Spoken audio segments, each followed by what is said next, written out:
Well, it's time for another EFL Championship Manager special, and we knew this one was coming based on one of the ones we did in the last week or so, because at Blackburn Rovers there is a new man in the door. The head coach, John Eustace, took the bold decision to leave and go to Derby in a relegation scrap, which we'll talk about in a minute.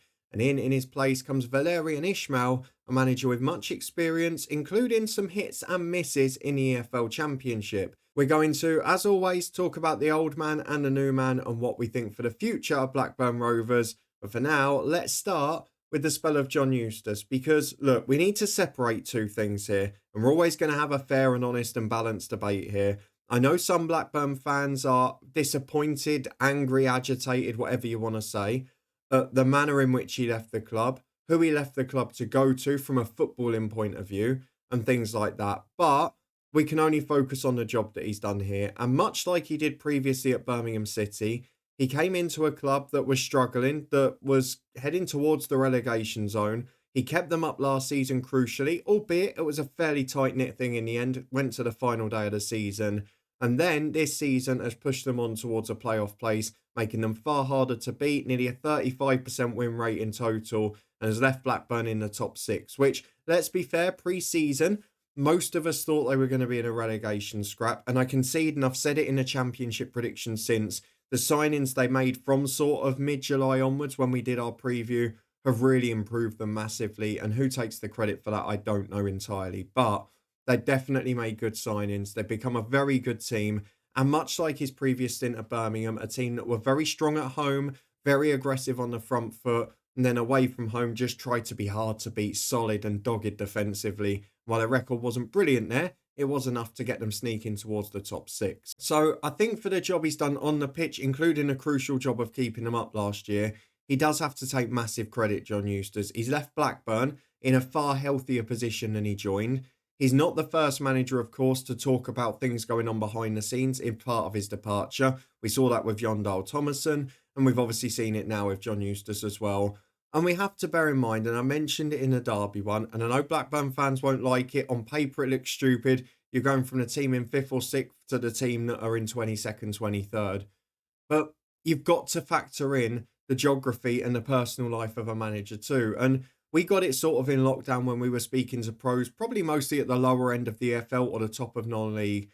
The difference it can make having something close to home where you're not spending an hour travelling each day, or you're able to be with your family straight after training. Those things can have an impact on a decision. Add to that Derby were obviously willing to offer a longer deal. They were willing to offer him time, probably security that he'd keep his job if they go down. And the fact that, to be fair, at Birmingham, he was in the playoff places and got sacked. So he kind of knew that there's no loyalty in football and he's just following trait. But unfortunately, this is the world of football, isn't it? We all think that people are going to be loyal and it never happens. But John Eustace moves on, the old era is out, and after 2 wins in 3 under interim management, albeit a shocking defeat at Swansea last weekend, a really awful defensive display, in comes new head coach Valerien Ismael in what will now be his 4th EFL Championship job. We'll talk about him in a bit more detail, but let's have a look first at the Blackburn club statement. They're delighted to announce the appointment of him as head coach, and he's been given a deal for 3.5 years until June 2028. He'll be in the dugout for the first time against Norwich City on Saturday. Thank you very much for announcing this just after I recorded the predictions for the weekend. So I said managerless Blackburn Rovers.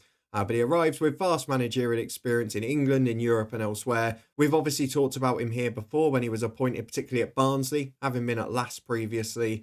But he is a good coach who's had some interesting times in EFL. We obviously know he's played at the top level. We obviously know that he's had a great stint to start in a championship, particularly when he was at Barnsley, and had people like Cauley Woodrow as part of the squad, who interestingly has just joined Blackburn as well. He also got experience at West Brom and Watford. We'll talk a bit about all of those stints, but it seems to be the man that has really impressed the Blackburn recruitment team. He does know the championship. They've gone for experience, which is something not many clubs do nowadays. And obviously, he wants to finish in the playoffs, having done so before. It's going to be intriguing to see whether he's able to do that or not. But it was nice to see that there's a lot of continuity at the club as well. So the likes of David Lowe and Damien Johnson staying around to form part of the backroom team in the future. The hailstorm's just started, so apologies if you can hear that. But let's take a greater look at Valerien Ismael's record before we move on to Blackburn itself. The standout stint in his manager career Obviously, early doors, he had some time in Germany where he had short stints that perhaps didn't go brilliantly, but had also picked up a lot of experience with B teams and youth teams. Then it really kicked off for him at Lask, where he was during the 1920 season until lockdown. Did really well for the club, 62% win rate, obviously had European experience there too. And that got him the call from Barnsley a few months later, where things really ignited for him. The combination of having the likes of Corley Woodrow, Daryl DK, etc., they became a really hard team to beat. Flew up from the bottom half to the playoffs, and at the end of the season, it looked in really good nick to push on. However, he was then poached by West Bromwich Albion, where things started to unravel a little bit, and it's become a theme of his last three jobs. Not so much that the record's been poor, because his win rate's okay, he doesn't lose many matches, but turning those draws into victories has become a lot more difficult. At Barnsley, it was happening at will, but at West Brom, at Besiktas in a very short stint, and particularly at Watford towards the end, he has built sides that have been very hard to break down, but have often found it hard to go and win games. And that's going to be the question here with Blackburn. I do feel that the team perhaps suits him a little bit more because at Barnsley, he had those quick counter-attacking players and a couple of clever ones a little bit deeper. Legs in midfield, the likes of Alex Mowat, the likes of Callum Styles, people who could just go and run for days. And he's got that at Blackburn. We talked about the counter-attacking team they've got. Ahashi's a player I've been massively impressed with this year. Gay's starting to improve as well. They still had the likes of Tyrese Dolan from last season. They're not the best side in the world at the back, but they're solid enough. And I think that given that sort of side, if he can just keep the continuity in the team, this could be a pretty good fit, interestingly. I've sort of ummed and ahed about whether I think this is the right decision or not, but the more I think about it, the more I'm leaning towards yes. If we have a look at Blackburn's stats for the season, it probably does marry up with what we associate from Valerien Ismael. They have got the worst defence in the top six, but only just, and West Brom and Sunderland are very close to them there. The top three, far better sides who are running away with it. But the goal output is where the problem is, and that has particularly been an issue for Blackburn away from home. Because despite having an okay away record, they're picking up just over a point a game on the road. They've only scored 15 in their 17 matches, less than one a game away from home. And that's going to be the question for Valerien Ismael. Can he maintain the home form that John Eustace and, for the most part, David Lowe had as well? Or are we going to see a change of style which is going to make them harder to beat on the road, but also possibly a little bit less prolific at home? That's what I'm waiting to find out the answer to. Having those players that can produce moments of magic is great, and they've obviously got a lot of quality on the counter-attack.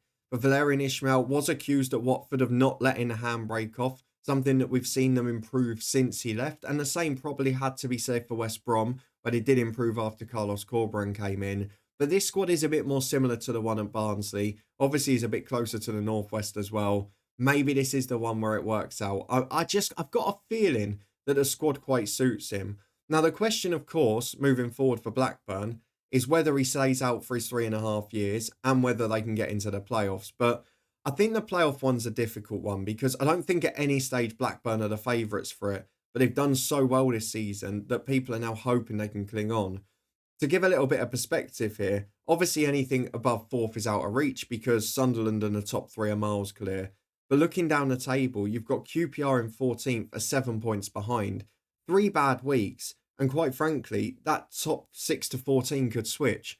And you could end up in the bottom half of the table. We've seen it with a couple of sides in recent weeks, the likes of Borough, who dropped off with 5 defeats in a row.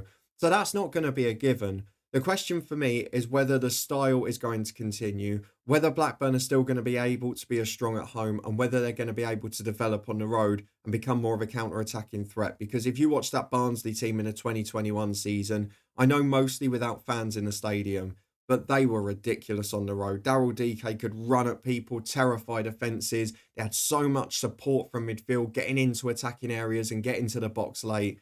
And Blackburn maybe have been guilty of not committing as many players forward on the road this season. Maybe that's something that will change here. That's going to be the big question mark. But the other big thing we've got to consider in the playoff race is that we look at the fixtures on paper. Blackburn's achievement and league position is all the more impressive because you actually look at the running, they've probably got one of the friendliest on paper of all of the sides in that playoff mix. Now, the problem, of course, with it is that their 2 hardest games are their last 2 away games. So if it's going to a final day decider and say Sheffield United need a win to get to promotion in the top 2, then it could be quite difficult. The other side of that is, what if Sheffield United and Sunderland are confirmed as either playoffs or top two with 2 or 3 games to go? Then you're playing against sides that are looking ahead to the future, so it could work in their favour. The other side of it is they're playing a lot of the relegation battlers. So they're going away to Luton, they're going away to Pompey, they've got Cardiff, they've got Stoke, they've got Derby in his second game. There's a lot of sides that are going to be scrapping for their lives and scrapping for points and probably trying to make themselves hard to beat as well. So the onus might be on Blackburn to go and be aggressive in those games, particularly away from home, and try and produce a result where it matters most. And that could aid their playoff push because aside from that, they've got a couple of the teams in and around them. So Norwich obviously in his first game this weekend, then Borough and Sheffield Wednesday a bit later on.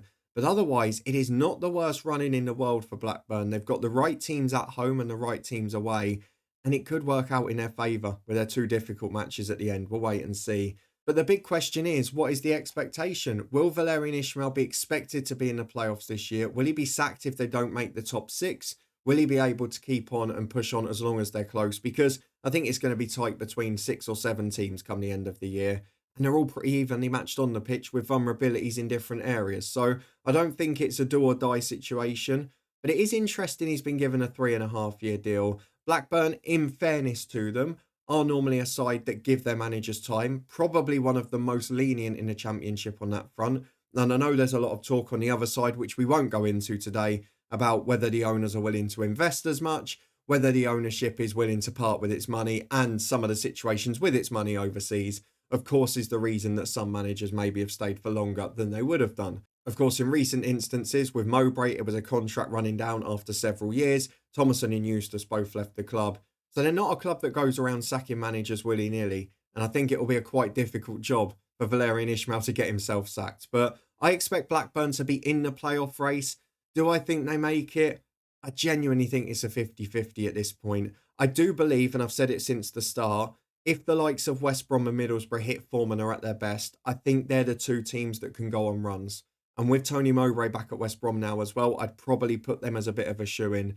And I think Middlesbrough are the ones. They've got the players if they find form. They've gone through their sticky patch now. If they keep picking up results, they'll probably be the 6th choice for me. But Blackburn have got a chance against a few of their playoff rivals and against teams who are struggling at the bottom to try and give themselves a bit of a lead, which would be a remarkable effort at this stage of the season. Whether or not he sees out his 3.5 years is a different question. It's very rare in the Championship, but as we've mentioned, if there is a club where it might happen, Blackburn is the one.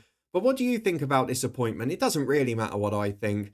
I was a little bit surprised initially when he was the favourite. Then the more I looked at it and his time at Barnsley and trying to compare the squads, the style, where the goals came from, how many have come from counter-attack, set pieces, etc., I kind of more and more understand it. And I think that if this is a data-driven appointment, it might well end up being a sensible one. We'll wait and find out whether we're right or not, and whether or not Valerien Ismael can turn those draws from his recent jobs into victories. Let us know what you think in the comments if you're a Blackburn fan, or if you're a fan of another club in that playoff race. Are you more or less confident now one of your rivals in Blackburn have got Valerien Ismael at the helm? If you did enjoy this episode, please do put a thumbs up, subscribe and turn that notification bell on. Championship predictions with incorrect information about Blackburn should be out in about an hour or so. And of course, we've got a Swansea manager special to come too when they announce their appointment for the future. As always though, a big thank you for watching. Your support is massively appreciated. We'll see you back here in a little while to look ahead to the weekend fixtures in the EFL Championship.